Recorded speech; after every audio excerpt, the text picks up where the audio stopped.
Hey everybody, this is episode 13 of A Better Way to Heal, Lucky 13, and this is a solo episode. This is actually going to be something different than I've done before, but I've been getting a lot of questions, so I thought this was the perfect place to answer those questions. So I'm sure if there's a couple of you that have those questions, there are more. So I'm going to dive right in. This is going to be kind of a quick episode, but it's going to be full of value. And if you do have a moment to subscribe to this podcast and leave me a review, let me know how you liked this episode. That would be fantastic. And I truly appreciate, that 30 to 60 seconds that it takes you to do that. So let's just get right into it. So I've had some clients, I've had some people that just reach out to me on social media asking me these questions. So here we go. So as we head into the fall, this is a very common, these next two are very common. How do I build up my immunity? So we know that the kids are going back to school. They're back in school for most of you. Probably by the time this comes out, you'll all be back in school. So it's a great question. And I have one answer. Heal that gut. So your immunity, actually 70 to 80, and I've heard even as much as 90% of your immunity is actually in your gut. So if we can heal that gut, if we can find a way to build up the variety of microbiome, we can actually improve your immunity. So what do I mean by that? So all the probiotics that you see out on the market, there are broad spectrums, there are specific strains depending on exactly what you're trying to do. But what you really want to do is you really want to add in that good bacteria and as much of it as you can to push out that bad bacteria, because actually that bad bacteria is truly what is making you sick. That bad bacteria actually becomes resistant to antibiotics. It gets encapsulated, if you will, and you could take antibiotic after antibiotic, and you're still not going to treat whatever that particular bacteria might be. So to build up your immunity is to improve the health of where the majority of your immunity is with your gut. So getting a good prebiotic, getting a good probiotic, good sources of fiber and plant-based protein. And I'm going to tell you that I have partnered up with a company that is a mental wellness company, but as you have also heard me talk about, mental wellness starts in the gut as well. So I have products that I highly recommend, and this is the perfect time to start. Build up that good bacteria in your gut now, so when it really gets really cold for some of you, or just gets colder, you are armed and dangerous with the right bugs. So that is how you do it. Eating fermented food will give you the good bacteria. The most efficient way to get good bacteria, though, is actually in capsule form. Some people think yogurt is the best. You need to eat a lot of yogurt to equal like 1 to 2 capsules of a good probiotic. So definitely recommend that. And something linked to that is also, how do I avoid allergies this time of year? Another great question. So that is another source. It's directly linked to your immune system. Allergies are. If your immune system is compromised, you are going to overreact to a lot of different things. And that hence is what allergies are, is your body is just overreacting to an allergen, quote unquote. And it may not affect some people, but it affects you. And when your gut is inflamed, when you have a lot of bad bacteria, you're a lot more sensitive to things in the air, things in your environment. So those two kind of tie in together. If we heal the gut, we're going to improve your immunity. So we're going to avoid those colds, those flus, which is a whole nother topic that I will get into in regards to prevention of the flu, natural ways to prevent the flu. Because if you build up your immunity, you don't have to worry about certain things like vaccines for the flu. So touchy topic, but I am going to go there. Not in this episode, but in a future episode. So be ready, because I want to arm you with education on that topic. And these two questions definitely lead into that. So stay tuned. So the next question actually has to do with how to most efficiently and effectively recover from workouts. And you're going to see a reoccurring theme here. So recovering from a workout. So what we do when we work out is we actually tear apart the muscle fibers, no matter what we're doing, whether we're doing cardio, whether we're doing weightlifting. That's how we get stronger. That's how we build faster, fast twitch muscles. That's how we build stronger, slow twitch muscles, and everything in between. So what happens with that is you're actually damaging tissue in your body. So you do have inflammation naturally from working out. The problem is when you're not feeding your body with the proper nutrition and supplements to help feed your body with the lowest amount of inflammation possible, you are causing more inflammation in the body. And then when you work out, you are increasing that level of inflammation even more. So when you have a huge amount of inflammation, that is when you're having that a lot of that pain from working out. Now, if you're just starting a workout routine and you haven't been working out at all, or you bumped up your workout, it is expected maybe for the first week to 2 weeks, you will probably experience some more soreness. But after that, you should not be sore every time you work out or even every week.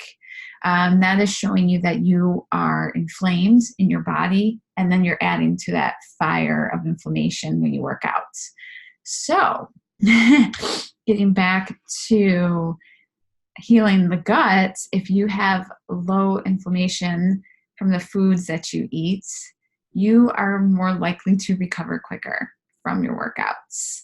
So another reason why gut health is so important, and I could list like 20 reasons why it's important. But if you are an avid athlete, you love to work out, and you're just wondering, God, lately I just am having a lot of inflammation. I'm having trouble recovering. I seem to be taking more, ibuprofen or natural remedies like turmeric. Turmeric's a great remedy. I have a product that I use with my clients as the main ingredient is turmeric to help with recovery from workouts. So again, I'm going to keep coming back to the gut because it is the core of everything, and it's hard to avoid talking about it. So when we're talking about a lot of health and fitness and wellness related questions and topics. So question number 4, I think is another popular one, is how do I decrease my stress? And that is, no matter what we do, we're always going to have some level of stress. It's just finding how to deal with certain external forces, if you will, with the least amount of stress possible. Yes. So, and it's all linked to how are we sleeping? How are we eating? A lot of times if we're not able to work out, whether it's because we're sore or because we're just very busy, that will add a level of stress and maybe resentment or whatever that is. So when we're stressed, we have higher levels of cortisol in our bodies. And I have a lot of people that come to me and they're like, I just want to get rid of this stomach. I have this belly and I eat right, I exercise, I do all the things that I'm supposed to do, and I can't get rid of it. And that's high stress hormone cortisol. So if we can lower cortisol, we can improve mental wellness, because if we decrease cortisol, we're actually improving our levels, increasing our levels of serotonin, which is the happiness hormone.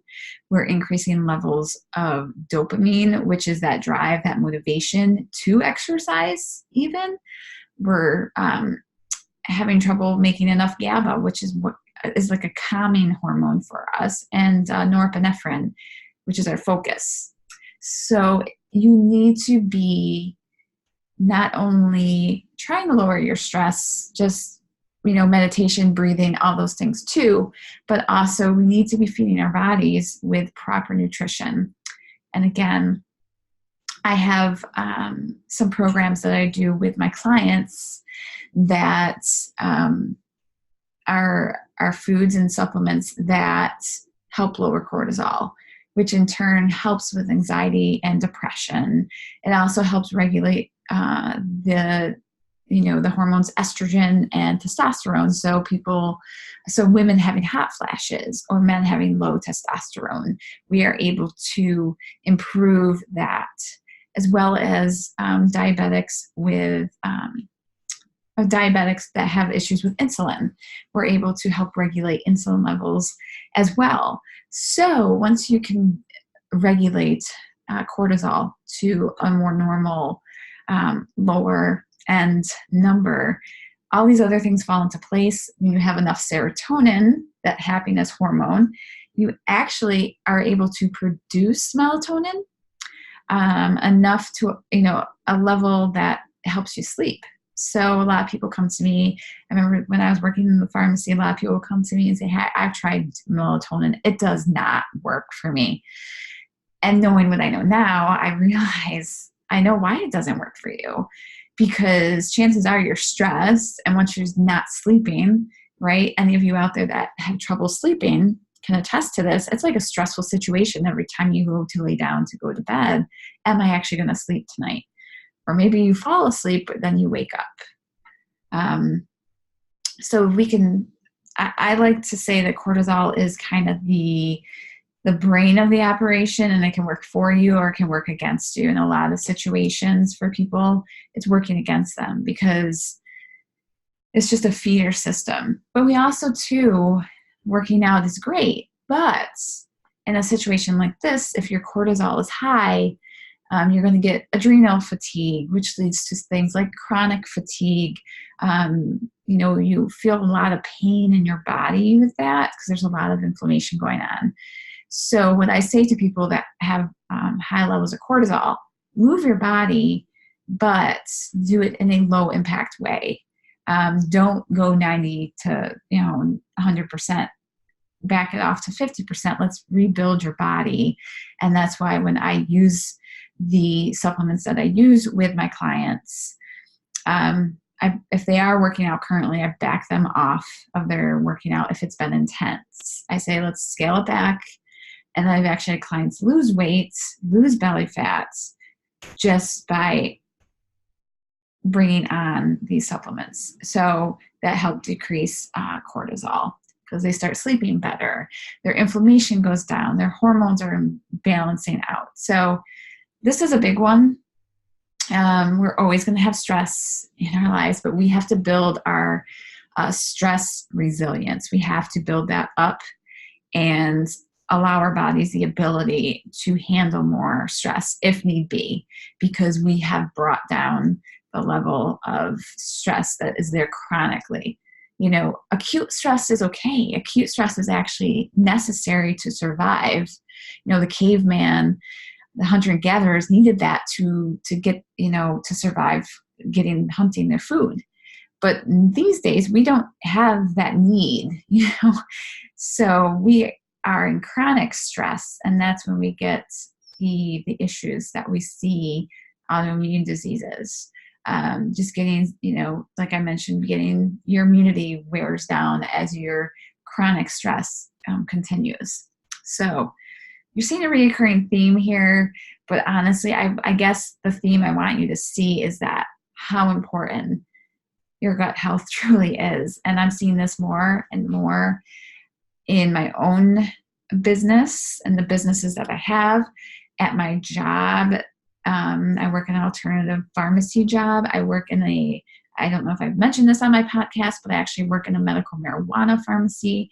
And I see people come to me all the time, and I'm like, I just want to bring you on as a client and help you with these products that I use in my business, because you need to heal your gut. Certainly CBD and things like that can help, but this other avenue is so much more effective. And I can't do that, but it just keeps reinforcing what I've been talking about for years. Gut health is becoming more mainstream, but I was talking about it 6 years ago when I was going through my own journey with gut issues. And that story is in a previous episode, so check that out. I don't have the number in my head right now, but I have 12 other episodes. It won't take you a super long time to find that, one of the earlier ones. So those are the health questions. I actually did have, it was really cool. I had some fitness and health professionals that have been reaching out to me because I've been talking more and more about the business venture that I am on. And it's not for everyone. It's not. And I know that. I am just trying to attract those who are driven to the same mission that I am. I'm on a mission with this mental wellness, message that's coming through with this company that I have partnered with. And that company is Amari. And I am so proud to be a part of this because it falls right in line with what I have wanted to offer my clients since I started my business. So now, not only am I wanting to share this with my clients and people that come to me for health issues, I also want to share this, and this is an avenue right here, to share this with health and fitness professionals. And I've had people asking me questions about what I'm doing. I'm having success and it feels great, and I want to share it. So I have people asking me, like, how do I add a revenue stream to my business? How do I reach outside my brick and mortar business model? How can I just expand my influence? And I'm telling you right now that I'm proud to say I do network marketing. And again, I say this too, it's not for everyone, but the model is effective. It's created more women in business that are now millionaires than any other kind of business out there. It is, not an illegal way of doing business. If it was, the FTC would shut it down. So these health and fitness professionals that, doctors that are in business are not getting reimbursed the way they used to. So they're not making the money that they used to. Fitness professionals, personal trainers, are working 12-hour days and still, having trouble paying the bills, and you trading time for money when you could be really expanding your scope because you believe in a mission. You want to share it with other people and help people build their own business. It's empowering. I mean, you're attracting people to your business, and the team that I'm on now, we attract people, we engage. You're not talking about your product. The product speaks for itself when the person tries it. You are using your attraction marketing skills on social media. You're engaging with these people because you're being interested in these people and their story. Instead of being interesting, it's not about you. It's about serving that one person that you're talking to. You engage with them. You get, you learn about them. You ask questions, and then you have a solution to a problem that this person is having. And like I've been talking about in these first 4 questions, which was a great lead into this, there's so much you can do to help people. It's a mental wellness company, and it focuses on gut health. So you are helping those people with, anxiety, depression, PTSD, all of those things, but you're also helping those people that have diabetes. Someone on my team reversed their diabetes. You're helping people with immune issues like lupus, rheumatoid arthritis. It's just, women with hot flashes. So skin conditions, eczema, psoriasis. So I just share this. Like if you know someone that you're listening to this episode, please share this episode with them and reach out to me because I'd be happy to share with you what I'm doing, and I'm loving it. I'm in a tribe and a community that is so positive. So if you're looking for positivity as well, there's the people, there's the platform, and then there's the product, and it's in that order. So I'm happy to share. So I hope that some of these questions as you're listening, or maybe if you didn't specifically ask me, that these became beneficial to you. And I am so blessed to have this platform to share with you. And I share with you my passion. And if it resonates with you, great. If it doesn't, that's okay too. Still gonna love you and be thankful that you took the time to listen and share with someone else and give me your thoughts. So until the next time, be happy, be healthy, and I will talk to you soon.